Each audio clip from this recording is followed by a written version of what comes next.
All right, so based on kind of the solutioneering I came up with here, so we'll see if you like it. So based off the other video of having the pieces and then having the little tapes and stuff, we saw the downfalls of that. So no matter what, these things are a crap sandwich. There's really no way to enjoy it. So we'll have to figure out, this is probably the best way, even though there's many solutions, but they all have their drawbacks. So no matter what, you're going to have three separate pieces that have to be brought together structurally, but separately. So that's the tough part. So the idea is to keep the best way to have success is to keep these rings as massive as possible, to put as much mass into each one, so that way they can survive transport and the brutality of prep department and all that. So I think the best way will then to be, because I saw what you're saying about having a retainer, but then again, you have a separate piece here. Even if you weld this, you have another set. So you're still three pieces, but these retainers will not be very happy. Again, it's easier when things are all in one piece, sure, but to scale it out to the 10 foot, that's what we have to consider. So, because the 10 foot, I think I can break it up into three pieces. So we'll only have three seams to deal with. But when you're only dealing with a 1 inch little piece there, how do you stabilize that for a 10 foot without it just tacoing? So creating this one piece design here, I think will be the best. So what we'll do is we'll make a ring on top, which is 3/4 of an inch, and we'll create a 1 inch on the bottom, and then we'll weld it like reverse channel letter. And even though this is very small and delicate, and that's very small and delicate, hopefully by welding it completely to itself, it's going to torque and it's going to warp, but at least you'll have a solid ring on the outside, and then you can make this into a solid ring on the inside. So that way they will hopefully survive, and then they can prep them and stuff. And then when you bring them in on the top, we can go ahead and put our holes automatically lined up. So even though these two rings will be completely separate from each other, and they will be able to rotate, these screws at that point with 1/4 inch, hopefully we'll just nail it all down and keep it where it's supposed to be. And again, yeah, like you were saying, this will have to be loose in there. You might be able to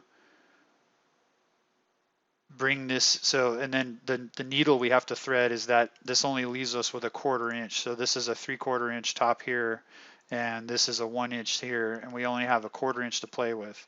So, and then this being a loose ring in here, we'll have to make sure, yeah, you could put little blocks here to try to keep it in place. That might help. Or while this is now open and these two are sort of apart from each other, even though there really isn't any way to gauge, you can measure across and try to put a little silicone or something while this is open. But essentially, yes, this will be free floating. And then once you nail this down, the 1/4 inch, you bring that in and wrap that down. Then they will be held together as best as possible as a unit here. And then once it's installed, you can maybe just, fudge it and just kind of push it around and make sure that it looks good. But yeah, essentially you could just push up on it and lift it. So but I think that would be a good solution, because and again, thinking forward to the 10 footer. So if you have a splice here on this ring and you have a splice here on this ring, then you can make your return go past that splice and at least bring that together. And then you'll just have to weld it as best you can from this side and try to hold it together. And then you can stagger this seam with this seam over here and try to keep them apart from each other. That way you'll have some strength there. And then the seam in this ring on the top, you can stagger it over here with a seam on the face ring with the 1 inch as opposed to 3/4. Again, trying to strengthen it. You can do those kinds of tricks, and hopefully that all comes together. But I think that might be the best way. And again, sight lines, unless you're looking directly at the side, I don't think you can see that. But also, we just paint it, and you know what? That's just part of how it looks. That's just the way it is. So.